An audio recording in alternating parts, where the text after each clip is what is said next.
The invisible debt. Most people don't ruin their lives in a single dramatic decision. There's no loud collapse, no public failure, no obvious moment where everything falls apart. What actually happens is much quieter.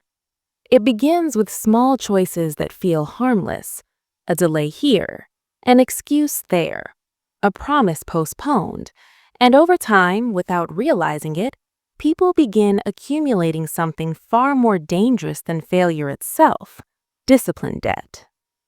Discipline debt is not something you can see or measure right away. It doesn't show up on a chart, it doesn't send reminders. There's no alarm that goes off when it starts building. In fact, at the beginning, it feels like relief. Skipping today's responsibility feels like rest. Avoiding the uncomfortable task feels like peace. Choosing comfort over effort feels like freedom. But what feels like freedom in the moment slowly becomes a prison over time. Jim Rohn often spoke about the subtle nature of decline. He warned that failure is rarely an event, it is a process, and discipline debt is the fuel that drives that process forward. Every time you know what to do and choose not to do it, you borrow from your future. You don't feel the cost immediately, which is why it's so easy to repeat. But just like financial debt, the danger is not in the borrowing itself, it's in the interest that accumulates silently. At first, discipline debt disguises itself as logic. You tell yourself you'll do it tomorrow. You say today was unusually hard. You convince yourself that one missed opportunity won't matter. And individually, those thoughts seem reasonable.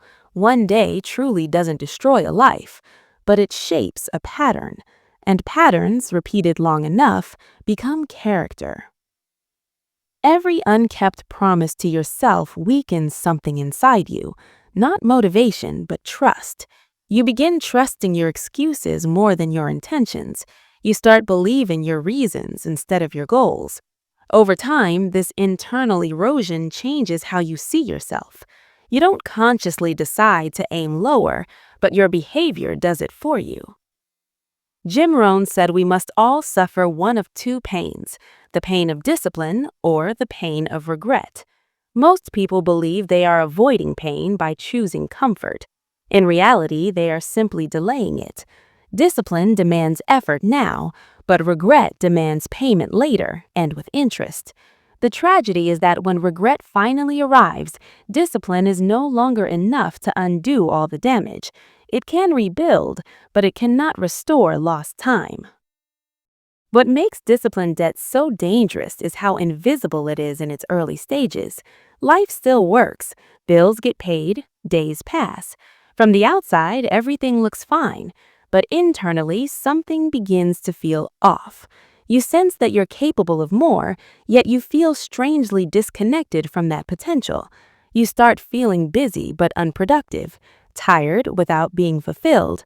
This is the first sign that interest is being charged. Discipline debt grows from neglected basics, not massive failures, but small omissions: going to bed later than you should, skipping preparation, letting standards slide, accepting less from yourself than you know you're capable of. These choices don't feel dangerous because they don't hurt immediately, but they train your nervous system to associate comfort with safety and effort with threat. Over time, effort begins to feel heavier than it should. Simple tasks require more energy. Focus becomes harder to sustain. You may assume this is a lack of motivation, but it's not. It's accumulated avoidance. The body and mind adapt to what you practice, and if you practice delay long enough, action begins to feel unnatural.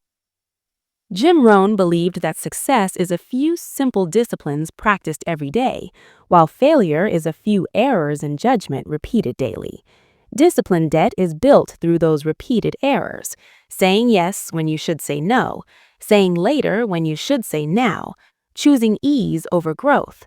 None of these feel like mistakes in the moment, which is why they are so dangerous. Eventually, discipline debt affects how you think. You start negotiating with yourself. You lower goals so you don't have to feel disappointed. You call it being realistic, but it's often just self-protection. You stop aiming for excellence and settle for acceptable. And the longer this continues, the more unfamiliar excellence becomes.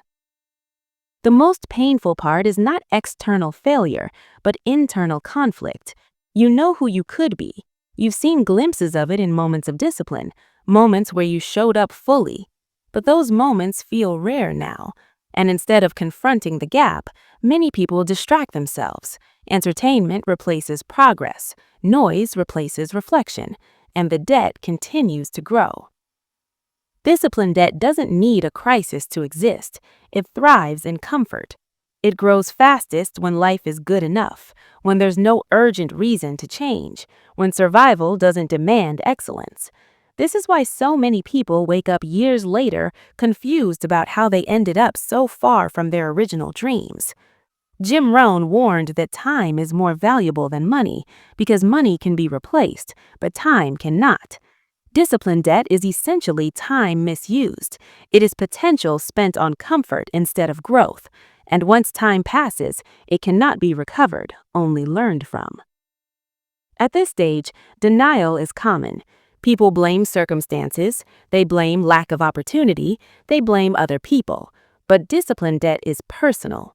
It accumulates quietly through daily choices, and until it is acknowledged, it cannot be addressed. This is where the real story begins, not at failure, but at awareness. At the moment you sense that your results no longer match your ability, at the point where something inside you knows that the problem is not life, but alignment. You are not where you want to be, not because you couldn't do better, but because you didn't consistently demand better from yourself. Discipline debt does not mean you are lazy or incapable. It means you are human. But ignoring it does not make it disappear. It only increases the cost. The good news is that recognizing the debt is the first step towards freedom. You cannot fix what you refuse to name. When the bill comes due. Discipline debt never arrives with drama. It doesn't crash into your life all at once. There is no single morning where you wake up and suddenly realize everything is ruined. Instead, it shows up quietly, disguised as frustration, confusion, and fatigue. You begin to notice that the effort required to move forward feels heavier than it should. Tasks that once felt manageable now feel overwhelming. Focus becomes harder to hold. Progress slows even though your desire to succeed is still there. This is the moment when many people feel betrayed by life. They ask themselves why things feel so hard when they're trying. But what they are experiencing is not unfairness. It's accumulation. Discipline debt has reached a point where interest is being collected daily. Jim Rohn taught that we all live with the consequences of our philosophy. Not what we say we believe, but what we practice. And when discipline has been postponed long enough, life reflects that postponement back to us. The mirror doesn't lie. It simply shows the results of repeated choices. At this stage, many people turn to motivation. They watch videos, they read books, they look for inspiration powerful enough to override years of inconsistency. But motivation is emotional, and discipline that is structural. Emotion can spark movement, but it cannot rebuild a foundation that was never maintained. That's why motivation fades so quickly when there is no structure to support it. One of the most painful realizations at this point is that discipline is much easier when it's practiced early. When you delay it, you don't just postpone effort, you make future effort harder. Avoidance strengthens resistance. Every time you escape responsibility, your mind learns that escape is an option. Over time, taking action begins to feel unnatural, even threatening. Jim Rohn often spoke about self-trust. He believed confidence is built by keeping promises to yourself, and discipline debt erodes that trust slowly. When you say you'll do something and don't, your mind remembers. When this happens repeatedly, your words lose credibility with yourself. Eventually, even sincere intentions feel hollow because experience has taught you not to believe them. This is where regret starts to whisper, not loudly yet, but persistently. You compare your current reality to the vision you once had. You think about where you thought you'd be by now, and you wonder how time moved so fast. Discipline debt steals quietly, not just effort, but years. And once time is gone, it cannot be recovered, only accounted for. Many people misinterpret this discomfort as a lack of ability. They assume something is wrong with them. But this struggle is not evidence of incompetence. It is evidence of unpaid discipline. The weight you feel is not proof that you can't change. It's proof that change has been delayed. The danger here is resignation. When effort feels heavy, it's tempting to believe that this is simply how life is now. People lower their standards to avoid disappointment. They call it being realistic, but it's often surrender disguised as maturity. Jim Rohn warned against this subtle form of quitting, the kind that doesn't announce itself, but quietly reshapes expectations. Discipline debt also distorts perspective. You begin focusing on outcomes instead of habits. You want results fast because patience feels exhausting. But impatience is another form of borrowing. It trades long-term growth for short-term relief. And relief, once again, increases the debt. The truth most people resist is this: the price of success never changes. Discipline always costs effort. The only thing that changes is when you pay. Pay early and the cost is light. Pay late and the cost feels crushing. Discipline debt doesn't raise the price unfairly. You raised it by waiting. This realization can feel discouraging at first, but Jim Rohn believed clarity is empowering. When you understand that your current difficulty is feedback, not punishment, something shifts. You stop asking, "Why is this happening to me?" and start asking, "What needs to change in me?" Responsibility is the turning point. Not blame, not shame, but ownership. You acknowledge that your results are connected to your habits, that your habits are connected to your standards, and that your standards are within your control. This is where discipline transforms from an enemy into a solution.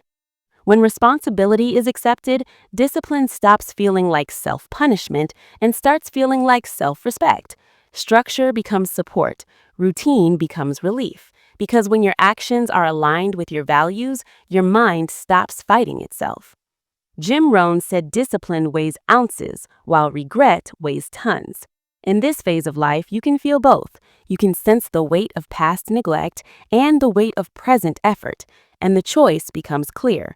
You will carry weight either way. The only question is whether that weight builds your future or buries it. Paying the debt and reclaiming the future. The moment you stop pretending discipline debt isn't real is the moment your life begins to change. Not suddenly, not dramatically, but in a way that lasts.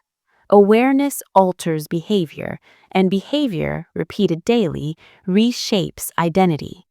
What once felt overwhelming starts to feel manageable, not because life got easier, but because you finally stopped avoiding the cost. Paying discipline debt does not require perfection. It requires honesty and consistency. You don't erase years of delay with one intense burst of effort. You repay it the same way you accumulated it, through small actions done daily without negotiation. One early morning, one completed task, one promise kept to yourself. Each act reduces the balance. Jim Rohn often reminded people that success is nothing more than a few simple disciplines practiced every day. The simplicity of that truth is what makes it powerful.